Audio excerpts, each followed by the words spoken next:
Lecture number 17। इसमें भी free modules का टॉपिक कंटिन्यूड है। लास्ट लेक्चर में जो हमने थ्योरम पढ़ा उसी थ्योरम की इक्वालिटी हम यहाँ पे देख रहे हैं। थ्योरम की इक्वालिटी असल में हमारी इस चीज से रिलेटेड है, ये जो हमने 1 implies 4 पढ़ा। 1 क्या था हमारे पास, f has non empty basis, और फोर्थ कंडीशन क्या थी कि there exists a non-empty set x and a function I from x to f, then for any r module a and function f from x to a। ये सारी चीजें यहाँ तक क्या है, गिवन चीजें हैं। उनके किसी नॉन एम्प्टी सेट x के लिए, inclusion map x to f के लिए, और किसी फंक्शन है, ये होमोमॉर्फिज्म नहीं है, किसी फंक्शन x से a के लिए there exists unique r module homomorphism। मतलब ये वाला जो फंक्शन f है ये हमें एक यूनिक आर मॉड्यूल होमोमॉर्फिज्म के बारे में बताता है। वो कैसी मॉड्यूल होमोमॉर्फिज्म है जो f बार का नाम दिया गया from f to a such that f bar i is equal to f, जो इस कंडीशन को भी सेटिस्फाई करती है। तो 1 implies 4 वाली जो चीज है इसको हम यूज करेंगे यहाँ इस क्रोलॉजी में। क्रोलॉजी क्या बताती है, every unitary module A over a ring R with identity is homomorphic image of a free R module F। यहाँ पे ये जो मैंने ब्रैकेट में लिखा है यूनिटरी और यहाँ विद आइडेंटिटी ब्रैकेट में लिखा है, ये ब्रैकेट में लिखने का मकसद ये है कि अगर ये हम यूनिटरी आर मॉड्यूल और विद आइडेंटिटी रिंग जो है वो ना भी कंसिडर करें तो भी ये रिजल्ट होल्ड करेगा। मतलब अगर हम स्टेटमेंट को यूं से पढ़ें, every module A over a ring R is homomorphic image of a free R module F. ये बात होगी। दूसरी बात ये है कि होमोमॉर्फिक इमेज का क्या मतलब है। होमोमॉर्फिक इमेज का मतलब है जैसे हम ये कहते हैं कि दो मॉड्यूल्स आइसोमॉर्फिक होंगे अगर उन दोनों के दरमियान एक आइसोमॉर्फिज्म एग्जिस्ट करेगी। तो यहाँ पे होमोमॉर्फिक इमेज का मतलब ये है कि मॉड्यूल ए जो है वो एफ से ए तक हमें एक होमोमॉर्फिज्म मिले और साथ ही साथ उस होमोमॉर्फिज्म को क्या होना चाहिए, ऑन टू होना चाहिए। तो फिर हम ये कहते हैं कि मॉड्यूल ए जो है ये होमोमॉर्फिक इमेज है ऑफ फ्री मॉड्यूल एफ। तो यहाँ क्रोलॉजी की स्टेटमेंट दोबारा देखते हैं क्या लिखा है, every unitary module A over a ring R with identity is homomorphic image of a free R module. तो मतलब हमें क्या शो करना है, हमें एफ से ए तक एक होमोमॉर्फिज्म शो करना है जो कि ऑन टू हो।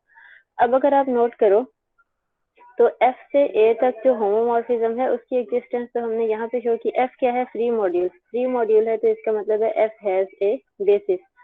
तो f से a तक जो जैसे हमने यहाँ इस कंडीशन में अगर f को हमने फ्री मॉड्यूल सपोज किया हुआ है तो यहाँ पे हमने क्या किया है, हमने f से a तक एक r होमोमॉर्फिज्म की एग्जिस्टेंस ही तो शो की है। तो होमोमॉर्फिज्म की एग्जिस्टेंस तो इसी थ्योरम से आ गई। बाकी अब इस थ्योरम इस क्रोलॉजी में हमने क्या शो करना हुआ कि वो जो होमोमॉर्फिज्म है वो ऑन टू भी है। तो यहाँ देख लेते हैं मैंने प्रूफ में किस तरह से इसको लेके चली हूँ। Let x be a set of generators of a and f be free R module on x। तो इस स्टेटमेंट को पढ़ने से या इस लाइन को पढ़ने से शायद आपको ऐसा लग रहा हो कि अगर a को एक सेट जनरेट कर रहा है तो a भी तो फ्री मॉड्यूल हुआ। ऐसा नहीं है, क्योंकि सिर्फ जनरेट करने से वो बेसिस नहीं बन जाता सेट, बल्कि एक सेट बेसिस तब बनता है अगर वो पूरी स्पेस को जनरेट भी करे और वो लीनियरली इंडिपेंडेंट भी हो। तो यहाँ पे हमने x जो है उसको a का सेट ऑफ जनरेटर्स कंसीडर किया है, a की बेसिस नहीं है, इसलिए a फ्री नहीं है, लेकिन f जो है वो क्या है, free R module on x। ये हमने खुद सपोज किया। देन बाय प्रीवियस थ्योरम, पिछले वाले थ्योरम से यहाँ पे क्या है कि एक मैप जो कि जिसको उसने f का नाम दिया हुआ है, यहाँ हम उसको i मैप यूज करेंगे। i इसलिए यूज करेंगे क्योंकि x हम ले रहे हैं set of generators of a, मतलब x क्या है, सबसेट है a का। यहाँ मैंने रेज किया हुआ है, इसको आप लिख लेना। यहाँ i मैप है, इंक्लूजन मैप, स्मॉल वाला i।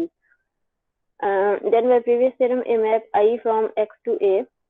प्रीवियस थ्योरम में तो हम उस मैप को f का नाम दे रहे थे, लेकिन यहाँ पे हम इसी मैप को f की बजाय i यूज कर रहे हैं क्योंकि अब हमने x को set of generators of a consider किया हुआ है। A map i from x to a induces an R module homomorphism f bar from f to a such that x contain in image f bar such that के x जो है वो image f बार में contain करता है। हम यहाँ इसकी जो मैंने एक छोटी सी डायग्राम बनाई थी इसका प्रूफ करते वक्त वहां देख लेते हैं कि x इमेज f बार में कैसे कंटेन करेगा।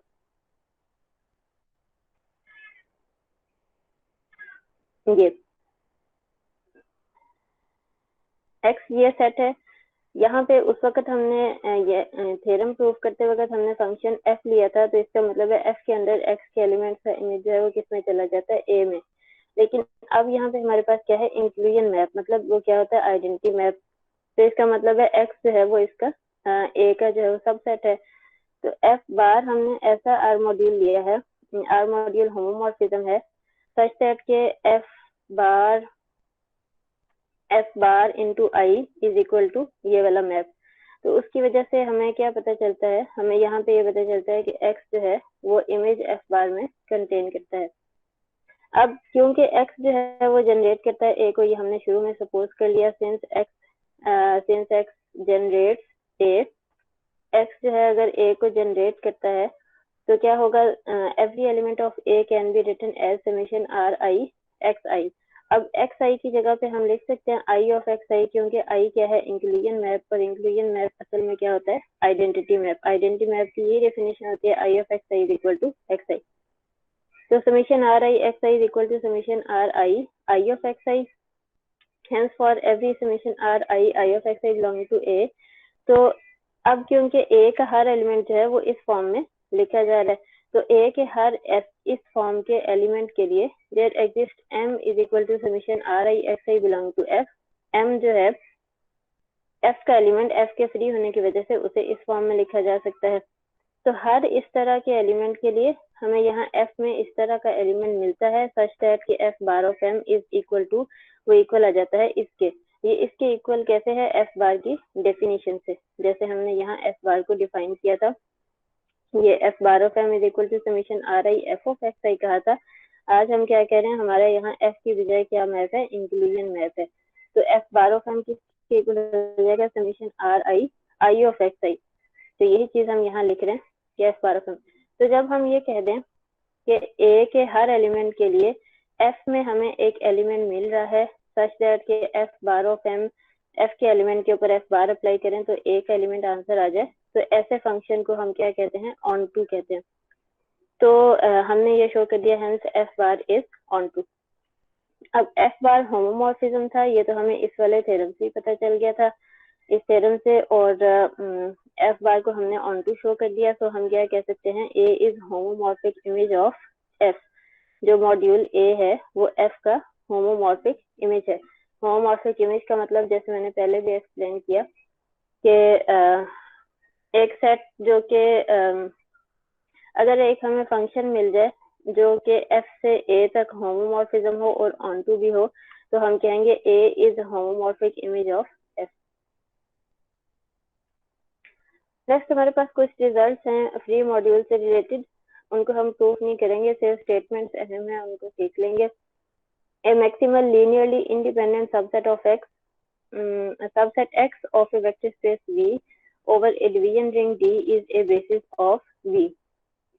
अगर आपको वेक्टर स्पेस से याद हो तो जो हम सेट वेक्टर स्पेस V का लीनियरली इंडिपेंडेंट सेट करते थे वो मैक्सिमल लीनियरली इंडिपेंडेंट सेट था।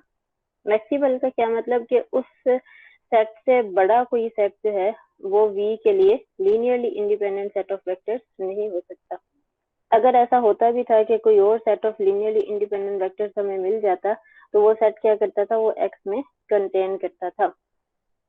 अगर आपको वेक्टर स्पेस से याद है तो, अगर नहीं याद तो भी जो मैं आपको बता रही हूँ वो क्या है कि वेक्टर स्पेस की जो बेसिस होती है वो असल में क्या होती है, वो मैक्सिमल लीनियरली इंडिपेंडेंट सबसेट होता है। मैक्सिमल लिखने का मतलब ये है कि x से बड़ा कोई भी सेट जो है वो लीनियरली इंडिपेंडेंट नहीं होगा v के लिए।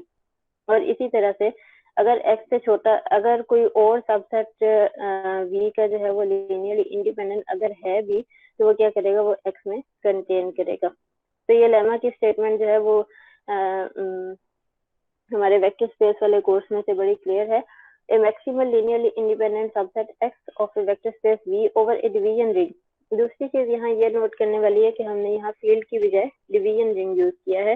तो मैंने आपको शुरू के लेक्चर्स में बताया था कि एक कम्यूटेटिव डिवीजन रिंग जो है वो फील्ड बन जाती है। मतलब हमने यहाँ सिर्फ फील्ड की कम्यूटेटिविटी वाली प्रॉपर्टी को छोड़ा हुआ, बाकी इसमें सारी फील्ड की प्रॉपर्टीज हैं। तो वेक्टर स्पेस को जो है फील्ड के अलावा हम कम्यूटेटिव डिवीजन रिंग के डिवीजन रिंग के ऊपर भी डिफाइन कर सकते हैं, वो भी वेक्टर स्पेस बनेगी, सेट ऑफ वेक्टर्स जो है। यहाँ हम डिवीजन रिंग के ऊपर इस कोर्स में इसलिए इसको अहम समझते हैं क्योंकि ये हमारे पास एक ऐसी एग्जांपल है कि हम इसको कह सकते हैं V is free D module. V is free D module क्योंकि हमें पता है कि V की बेसिस एग्जिस्ट करती है, जैसे अगले थ्योरम में हमने लिखा भी है, every vector space V over a division ring V has a basis and is therefore a free D module, कि हर वेक्टर स्पेस V जो है वो फ्री D मॉड्यूल बन जाती है। हमारे लिए ये एग्जांपल इसलिए यहाँ अहम है, इस वजह से हमने यहाँ इस वेक्टर स्पेस को फील्ड के ऊपर नहीं बल्कि डिवीजन रिंग के ऊपर कंसीडर किया है।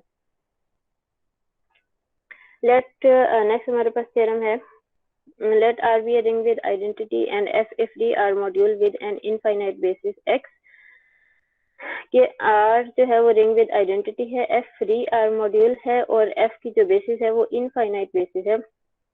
Then every basis of F have same cardinality, फिर अगर F की X के अलावा कोई और बेसिस होगी भी तो उसका ऑर्डर जो है वो सेम होगा जैसे कि X का है।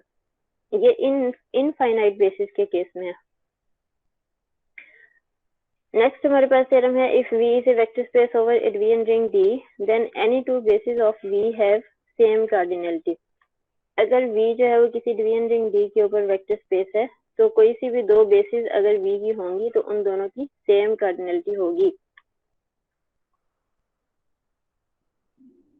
ये भी अगर आपको याद हो वेक्टर स्पेस अलजेब्रा 2 के कोर्स में शायद आप लोगों ने R2, R3, Rn टाइप की एग्जांपल्स की हों, वहां पे जब हम बेसिस बनाते थे, फॉर एग्जांपल R3 की बेसिस में 3 एलिमेंट्स होते हैं तो उसकी एक स्टैंडर्ड बेसिस है जिसमें एलिमेंट्स होते हैं 1 0 0 0 1 0 और 0 0 1। ये तीन वेक्टर्स जो हैं वो R3 की स्टैंडर्ड बेसिस है। तो स्टैंडर्ड बेसिस के अलावा अगर हमें कोई और बेसिस भी मिलती है R3 की तो उसकी भी डायमेंशन क्या होती थी, 3 ही होती थी, उसमें भी 3 ही वेक्टर्स होते थे। तो यहाँ वही बात लिखी है कि अगर V जो है वो कोई वेक्टर स्पेस है over division ring D, then any two basis of V, एक ही वेक्टर स्पेस की दो बेसिस अगर हैं तो उनकी कार्डिनलिटी क्या होगी, सेम कार्डिनलिटी होगी। नेक्स्ट हमारे पास एक डेफिनेशन है, let R be a ring with identity such that for every free R module F, के हर फ्री R मॉड्यूल के लिए any two bases of F have same cardinality, then R is said to have invariant dimension property। के R अगर हमारे पास कोई ring है, इस ring के ऊपर कोई भी अगर फ्री मॉड्यूल हमारे पास एग्जिस्ट करता है तो उस फ्री मॉड्यूल की कोई सी भी दो बेसिस की कार्डिनलिटी जो है वो सेम हो तो फिर हम R को क्या कहते हैं, हम कहते हैं R has invariant dimension property, कि R की जो R के ऊपर जितने भी फ्री मॉड्यूल्स हैं उन सब की बेसिस के नंबर ऑफ एलिमेंट्स जो हैं वो सेम हैं।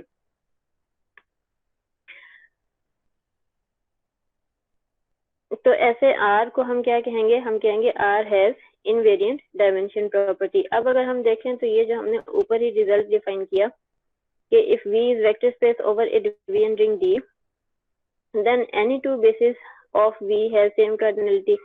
तो यहाँ पे हम ये कह सकते हैं कि ये कोई भी डिवीजन रिंग D जो है हम कह सकते हैं कि इसकी इनवेरिएंट डायमेंशन प्रॉपर्टी ये होल्ड करती है। क्यों इनवेरिएंट डायमेंशन प्रॉपर्टी होल्ड करती है, क्योंकि हमने यहाँ इस थ्योरम की स्टेटमेंट में बता दिया है कि इसके ऊपर डिफाइन की हुई हर वेक्टर स्पेस के लिए हर एक वेक्टर स्पेस के लिए अगर एक से ज्यादा बेसिस हैं तो उनकी कार्डिनलिटी क्या होगी, सेम होगी। तो हम ये कह सकते हैं कि ये जो कम्यूटेटिव ये जो डिवीजन रिंग D है इसकी क्या है, इनवेरिएंट डायमेंशन प्रॉपर्टी ये होल्ड करती है division ring D। And the cardinal number of any basis of F, अब क्योंकि हम यहाँ पे ये कह रहे हैं कि हर बेसिस की जो कार्डिनलिटी है वो सेम है तो फिर किसी भी एक की हम number of and the cardinal number of any basis मतलब उसकी कार्डिनलिटी मतलब F F की बेसिस के number of elements is called dimension और rank of F over R। तो number of elements of basis को हम डायमेंशन कहते हैं या फिर हम क्या कहेंगे, rank of F over R। अब यहाँ पे थोड़ा सा डिफरेंशिएट करने के लिए इस कोर्स में आगे से आगे जब भी हम डायमेंशन का वर्ड यूज करेंगे तो असल में हम vector space over division ring consider कर रहे होंगे, और रैंक का वर्ड यूज करेंगे तो हम module over a ring consider कर रहे होंगे। तो वरना डायमेंशन और रैंक जो है वो एक ही चीज को नाम दिया गया है, वो क्या नाम है कि number of elements of basis of free module. Next हमारे पास प्रोपोजिशन है, let E and F be free modules over a ring R that has invariant dimension property। ये जो R रिंग है हम कहते हैं कि ये होल्ड करती है कौन सी प्रॉपर्टी, इनवेरिएंट डायमेंशन प्रॉपर्टी। मतलब इसका क्या है कि R के ऊपर जो फ्री मॉड्यूल्स हैं, फॉर एग्जांपल अगर E एक फ्री मॉड्यूल है तो E की जितनी भी बेसिस होंगी उन सब की कार्डिनलिटी सेम होगी। इसी तरह F की जितनी भी बेसिस होंगी उन सब की कार्डिनलिटी क्या होगी, सेम होगी। अब यहाँ पे हम ये कह रहे हैं कि then E is isomorphic to F, तो E और F जो है एक दूसरे के आइसोमॉर्फिक होंगे if and only if E and F have same rank. अगर ऐसा हो जाए कि E और F का जो रैंक है वो भी सेम हो। रैंक मतलब वही डायमेंशन, डायमेंशन का क्या मतलब कि इन दोनों की बेसिस के एलिमेंट।